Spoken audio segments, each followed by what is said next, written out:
Bonjour et bienvenue dans cette deuxième semaine du MOOC Ma pédagogie à la sauce web 2.0, MPSW, évolution du web et outils de présentation.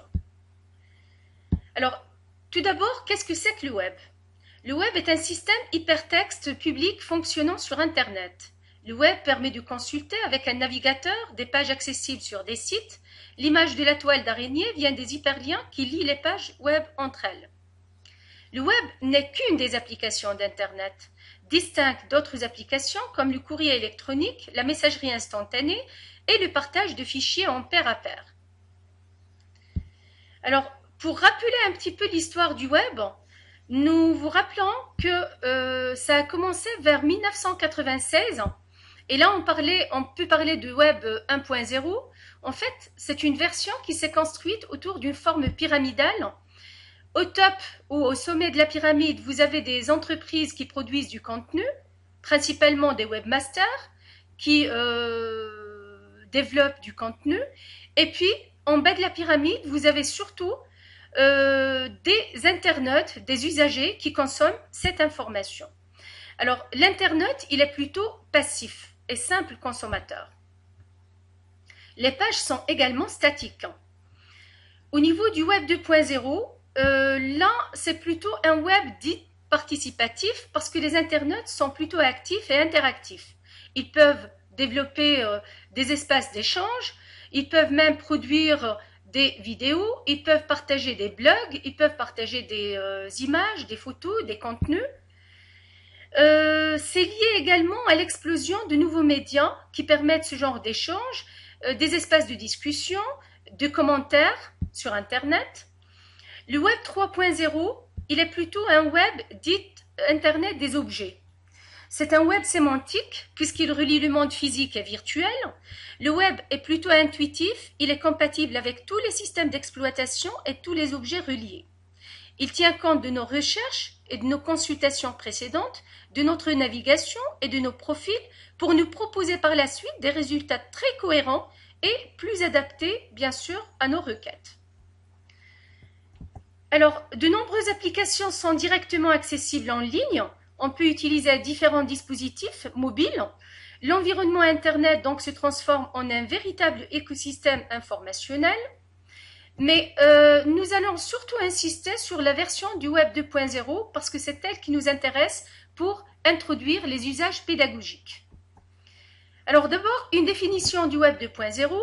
C'est un terme souvent utilisé pour désigner ce qui est perçu comme une transition importante du World Wide Web, passant d'une collection de sites web à une plateforme informatique à part entière, fournissant des applications web aux utilisateurs.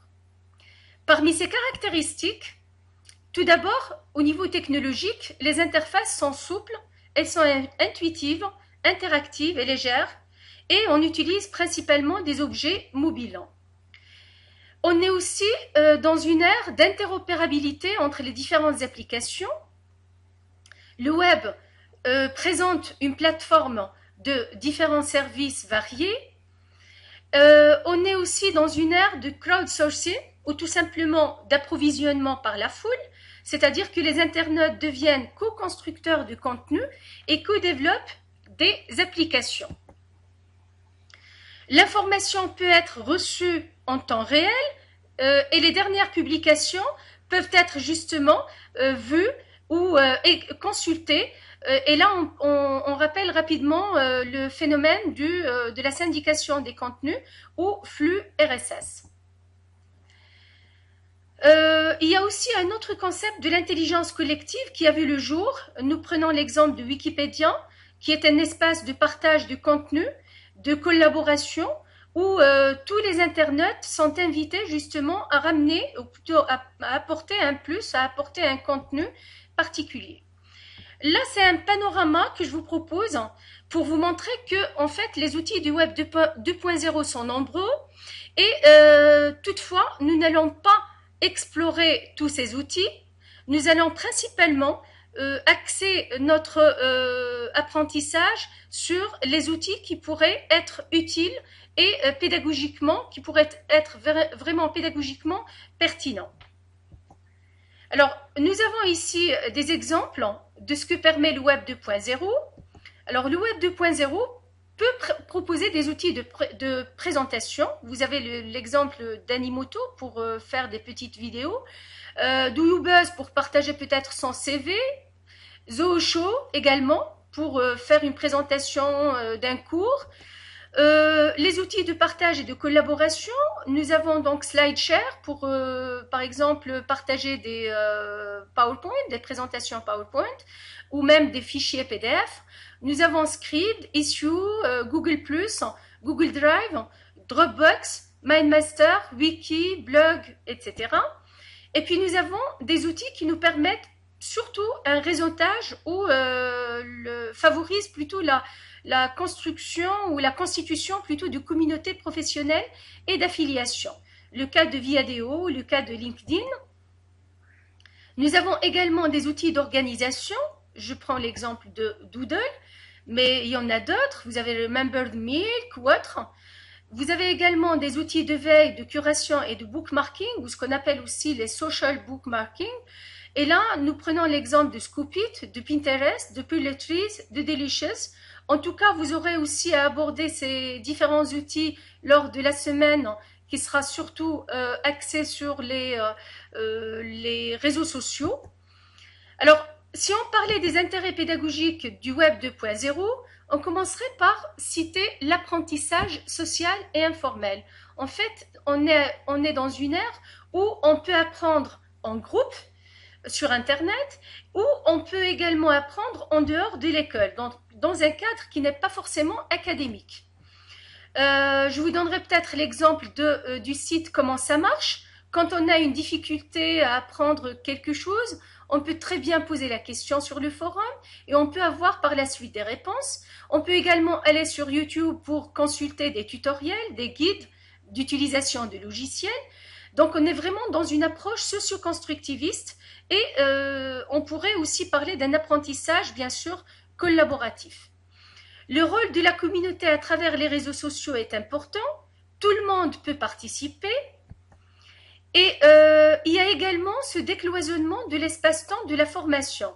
En fait, on peut apprendre à n'importe quel moment, n'importe où et sur n'importe quel dispositif. Par contre, il y a des risques.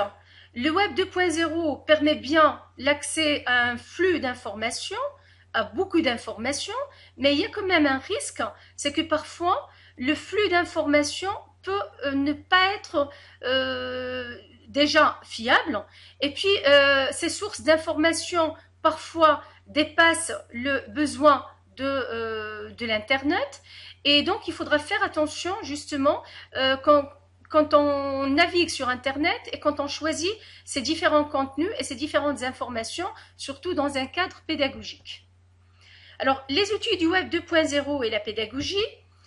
La question « Pourquoi introduire les outils du Web 2.0 en classe ?» Tout simplement parce qu'on est face à une génération d'apprenants qui a déjà des sources d'informations extérieures et puis qui ont également besoin de varier les approches et qui ont besoin de varier aussi le mode d'apprentissage. Donc si par exemple les apprenants n'apprennent pas avec de la manière traditionnelle qu'on propose, on peut très bien proposer d'autres façons et d'autres approches basées principalement sur les technologies et les outils du Web 2.0.